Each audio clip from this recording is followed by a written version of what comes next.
My brother bragged at Easter lunch. Not everyone can handle a real career in tech. He said it casually, like a joke tossed across the ham and scalloped potatoes, but the smirk said otherwise. I smiled politely, cutting into my green beans, as silence thickened around the table. Then Grandma Lucille, 81 years old and sharp as ever, turned to me and asked, "So you bought his company out of pity?" You could hear a pin drop. That one sentence shattered years of quiet. For most of my adult life, I let my brother Ethan dominate the spotlight. He was the genius, the visionary, the one our parents beamed over. I stayed silent, even as I rose through the ranks of one of the most powerful tech firms in the country. But on that spring afternoon, at a table covered in linen and pride, the truth finally made itself heard louder than any boast ever could. Growing up, there was never any doubt who the star of the Brooks family was. Ethan built his first website when he was 11. At 12, he fixed our neighbor's router and got paid in pizza and praise. By high school, he was presenting code at regional competitions, while I was still trying to convince Mom that debate team counted as productive. Everyone called him brilliant. My parents said it with pride, teachers said it with awe, even strangers at church would pat his shoulder and whisper, "That one's going far." And me? I was the supportive little sister, quiet, dependable, decent at writing. It wasn't that I wasn't ambitious. I just didn't shine in a way that grabbed immediate attention. I loved system show things work together. While Ethan obsessed over back-end architecture, I was sketching how apps could better serve real people. But whenever I brought up my ideas at the dinner table, he'd nod distractedly, like I was speaking a second language he didn't have time to translate. "Sounds marketable," he'd say, which in Ethan speak meant not technical enough to matter. In college, he went to Caltech for computer science. I chose Stanford for business and behavioral analytics. We were only 2 years apart, but you'd think we lived on different planets. Family holidays became more like tech expos, Ethan demoing his latest side project, our dad glowing, our mom laughing like she understood. I stopped trying to share what I was working on. I figured, why bother? After graduation, I joined a mid-sized startup in San Francisco called Switchly. I started in product operations, helping teams actually ship what the engineers built. It wasn't glamorous, but it taught me something valuable. Tech isn't just about code, it's about people, adoption, timing, vision. Ethan mocked my role. "So you're the PowerPoint person," he'd joke during Thanksgiving. "No," I'd say evenly. "I'm the one making sure the product doesn't flop." He never listened. And I never corrected him. It became a pattern. I worked late nights, earned 2 promotions, took courses in machine learning just so I could translate between business and engineering teams, and still, at every family function, I was doing something in tech marketing, while Ethan got applause for raising seed money. I didn't mind. Not at first. I thought keeping the peace was more important than getting credit. But the older I got, the more that silence felt like erasure. And then came the moment I found his company's name, Gridpointin, a Beacon Wave acquisition shortlist. And suddenly, everything began to shift. By the time I joined Beacon Wave, I had already learned how to stay invisible and indispensable. I knew how to spot market inefficiencies, how to translate engineer speak into investor language, and how to quietly guide a project through 3 layers of internal politics without stepping on egos. At 28, I was promoted to senior product strategist. At 30, I became director of strategic planning. I never posted about it. I never brought it up at family barbecues. What was the point? Ethan would just scoff. My parents would smile politely and say, "That's nice, dear." I learned to reserve my victories for the office and my quiet coffee breaks with Grandma Lucille. She saw it all. "You're building something they don't even understand yet," she told me once, patting my hand. "One day, they'll ask how you did it. You'll say, by listening more than I spoke." It was during one of our quarterly scouting reviews when everything shifted. My team had just compiled a short list of small but promising startups that might align with Beacon Wave's next expansion strategy. I was skimming through the preliminary report while eating a cold bagel when the name at the top of the page stopped me mid-chew. Gridpoint. I blinked. Was that Ethan's company? I opened the file, expecting it to be a mistake, but there it was. Founder, Ethan Brooks. CTO, himself. Focus, AI-powered energy optimization systems for corporate facilities. I remembered when he'd first pitched the idea at a 4th of July picnic 2 years ago, boasting about disrupting inefficient grid models, while balancing a hot dog in one hand and a beer in the other. At the time, I'd smiled and nodded. Now I was staring at a chart that showed burn rate rising, user adoption flatlining, and 2 failed funding rounds in 18 months. The tech had merit, but the execution? A disaster. I felt an unexpected knot in my stomach. This wasn't just some random startup. This was Ethan's dream imploding. I closed the folder and leaned back. For a brief moment, I considered tossing the file to another team lead, citing conflict of interest. It would have been the clean thing to do. But then again, maybe it was better I stayed involved. Carefully, transparently. I flagged the conflict with my VP that same afternoon and was moved into an advisory-only role on the evaluation. I wouldn't negotiate. I wouldn't be in final meetings. But I could help assess fit, review models, ask questions no one else would know to ask. The irony wasn't lost on me. For years, Ethan had dismissed my work as fluff. Now his company's survival might depend on my analysis. Still, I didn't feel vindictive. I just felt sad. All those years of treating me like I didn't belong, and now, without ever knowing it, he'd walked into my domain. Over the next few weeks, I watched from the sidelines as our a team dug deeper into Gridpoint. They confirmed what I already suspected. Strong tech foundation, shaky everything else. Their burn rate was outpacing their revenue 5-to-1. Their customer onboarding process was confusing, and Ethan unsurprisingly had no COO, no marketing lead, and no real plan to scale. What he had was code, clever code, elegant in parts. He'd built a robust model for predictive energy management, and even I had to admire this technical vision was impressive. But vision doesn't pay salaries or win investors. Beaconwave didn't want his leadership. We wanted his algorithms.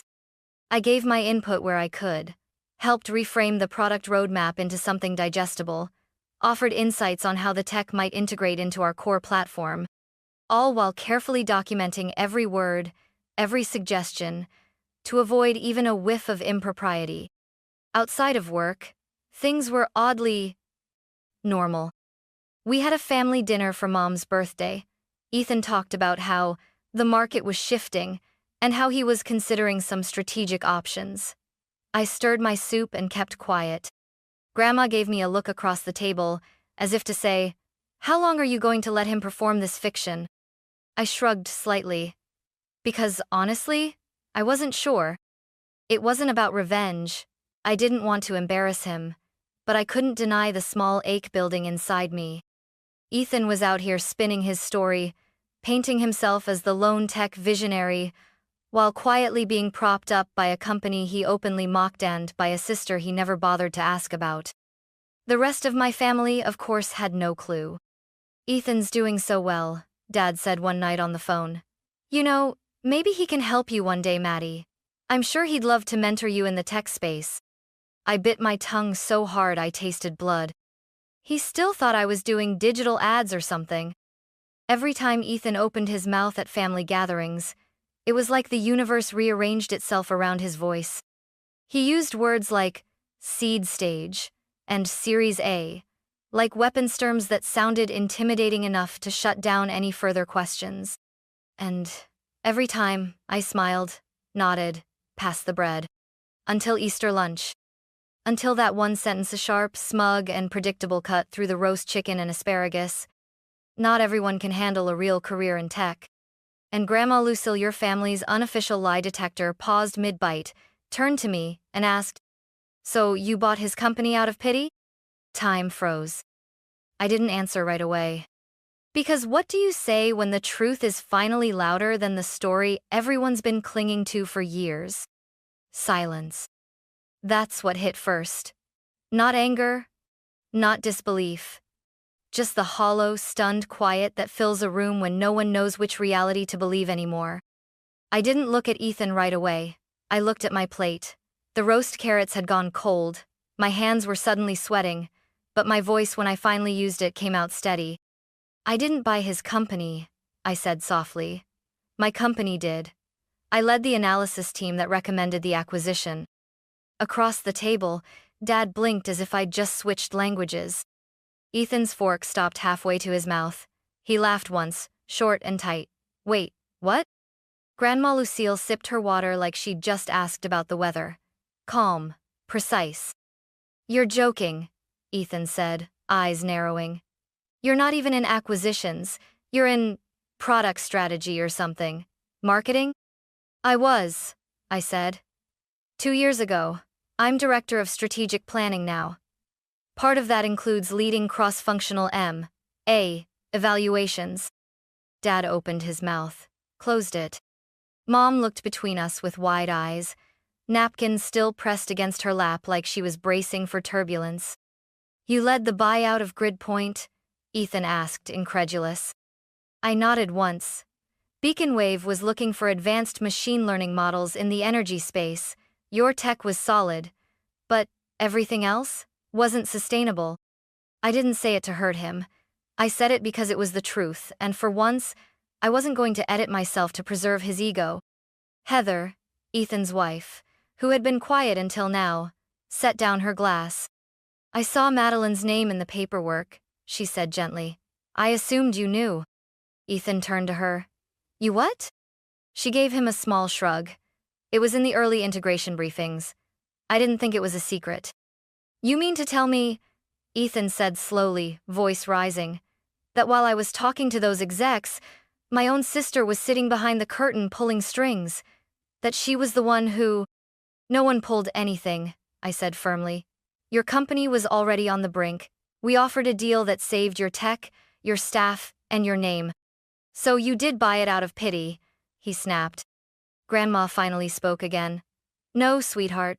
She bought it out of competence. That stopped him. I could feel the table breathing again, though no one moved. Uncle Marty blinked. Aunt Claire whispered something to her husband. It was like watching an illusion unravel in real time. I'd spent years building something real while being told I didn't belong. Now I was the one holding the truth and everyone else was finally listening. And yet, I didn't feel triumphant. I felt raw. Because when you finally say what you've swallowed for years, it doesn't come out as revenge. It comes out as release. You know what this is? Ethan's voice cracked the tension like glass. This is sabotage. Saba. I blinked. Ethan. You've been waiting for this moment, watching me struggle, staying quiet, then swooping in to take over my company like some corporate vulture in heels. I couldn't help it, I actually laughed. Not loudly. Just one short, exhausted exhale. That's what you think I did? That this was personal? He stood up so fast his chair screeched against the hardwood. You never respected what I built. You never understood it. You've been bitter since we were kids, and now that I had something real, something mine, you made sure it ended up under your name. I pushed my chair back, slowly, and stood too. Not to confront him, but to steady myself. You want the truth, Ethan? I said, voice trembling but firm. You're right about one thing, I never felt seen. Not by you. Not by Mom or Dad. But what I did with Beacon Wave, that wasn't revenge. That was work. That was leadership. That was strategy. Don't talk to me about strategy, he snapped. You work in slides and buzzwords. I build things. No, I said, sharper now. You write code. You invent. You create beautiful, broken systems. But you never listen. You never plan beyond launch. You've burned through 2 funding rounds and barely onboarded 10 clients. You know why Beacon Wave bought GridPoint? Because we wanted your ideas to survive even if your ego couldn't. That silenced him for a beat. His jaw clenched. Across the table, Grandma Lucille murmured to Mom, "Leave them. Let it happen." Heather stood halfway, unsure whether to intervene.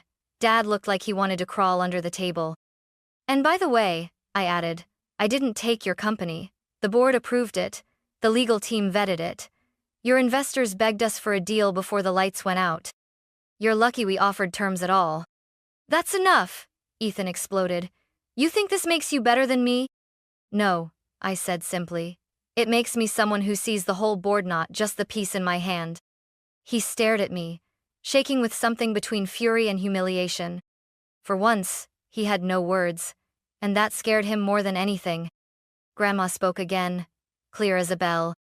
Ethan, sweetheart, you've spent your whole life insisting you were the only one with a real career in tech. But today, you found out the floor you've been standing on? Your sister helped build it. Silence again. Then Ethan turned and walked out through the kitchen, down the hallway, and out the front door. It slammed shut like a period. No one breathed for a full 10 seconds. Heather finally sat down. He'll need time, she said quietly. I know, I replied. My hands were trembling now, the adrenaline kicking in after the storm had passed. Aunt Claire cleared her throat. Well, should we pass the potatoes? Grandma chuckled softly. Let's pass some perspective first. Everyone laughed nervously at first, then with growing warmth. The kind that comes after something false has finally cracked open. And for the first time in my adult life, I didn't feel like I was intruding at the table. I felt like I belonged there. The sky outside had shifted to soft gold when I finally stepped onto the front porch.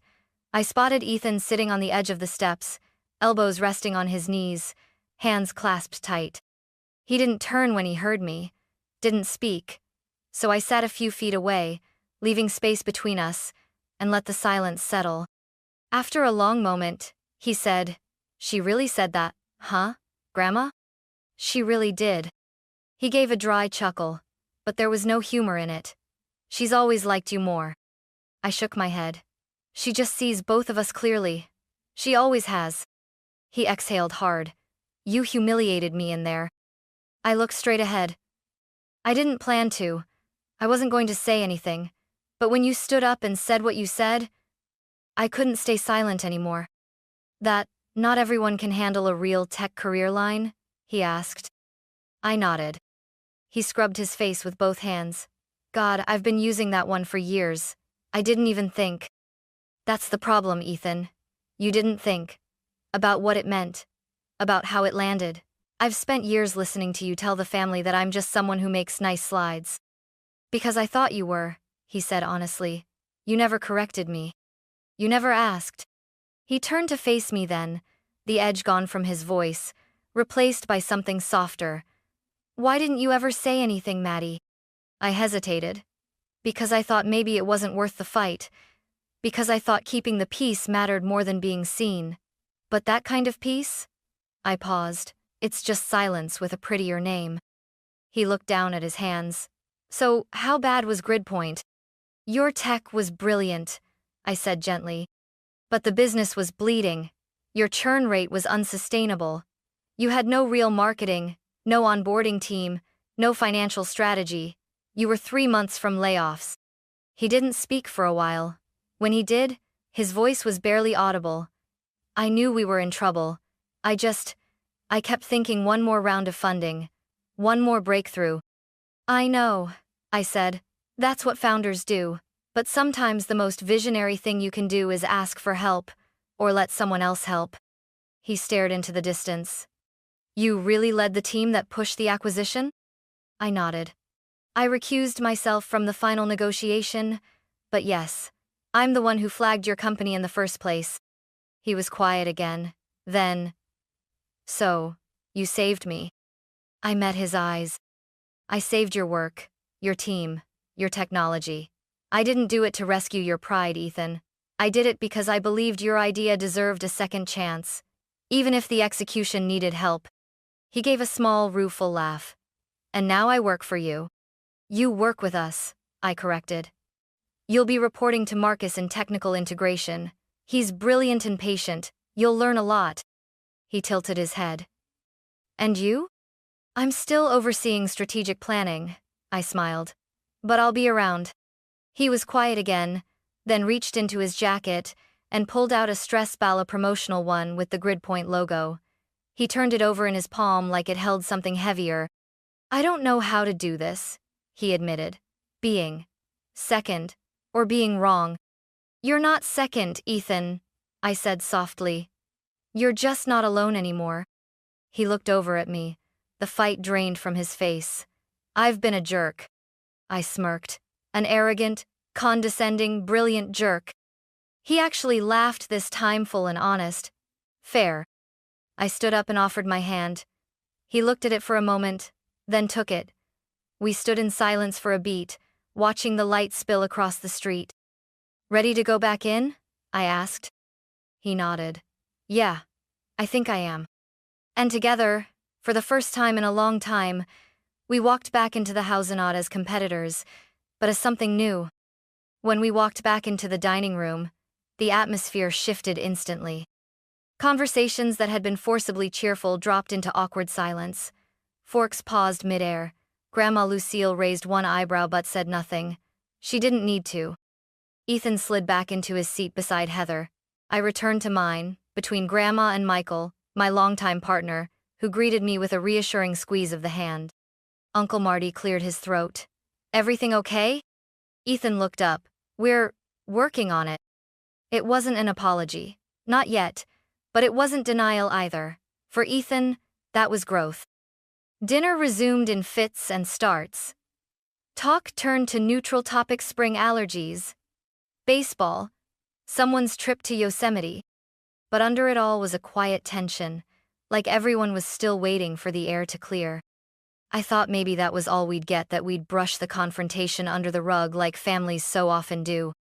But then, as my mother passed the rolls to Aunt Claire, she glanced down the table at me. Madeline, she said softly, why didn't you ever tell us how far you'd come in your career? All eyes turned. I hesitated. Because I got used to thinking no one wanted to know. Dad looked up, face clouded with guilt. That's not true. Maybe not intentionally, I said. But Ethan's accomplishments always took up so much space. There just wasn't room for mine. Ethan flinched, but didn't interrupt. Grandma Lucille placed a hand over mine. That ends now. Michael nodded beside me. Madeline leads one of the most respected strategic divisions in the industry. Her team doesn't just follow trends, they set them. Aunt Claire blinked. Is that true? It is, Grandma answered before I could. You all thought Ethan was our only tech prodigy. Turns out, our Madeline was building something bigger, quieter, and arguably more lasting. Heather smiled gently. I looked her up after I saw her name in the paperwork. Her portfolio is impressive, doesn't even cover it. Even Dad looked stunned. I had no idea. Sweetheart, I'm sorry, we should have asked. I nodded, not out of bitterness, but quiet acceptance. We all got used to the story where Ethan was the visionary and I was the tag-along. I stopped correcting it. Well, Grandma said, raising her water glass like a toast, here's to rewrites. Everyone chuckled softly, relief replacing the tension. Something old had been broken open, and something new was taking root. Later, as dessert was Serval lemon meringue pie, Ethan's favorite, he cleared his throat. I owe you all something, he said. Especially you, Maddie. I looked up. I didn't just ignore your career, I minimized it. Because, if I admitted how successful you'd become, I'd have to admit that I wasn't the only one who mattered. The room fell still. You deserve every bit of recognition, he added. Not because you're my sister, but because you earned it. I blinked hard. It wasn't perfect, but it was real. And this time, it was enough. 3 months later, I sat across from Ethan in the Beacon Wave cafeteria usual Tuesday lunch. He was hunched over a tablet, excitedly sketching out a new architecture proposal for Gridpoint's core algorithm, now rebranded under Beacon Wave's platform. I think if we refactor the prediction loop here, he said, pointing with a plastic fork, we could reduce processing time by another 18%. I smiled. Which will make enterprise clients very, very happy. He grinned. Especially that energy conglomerate we just signed. Which your work helped close, I added. It still surprised me how natural this collaboration had become.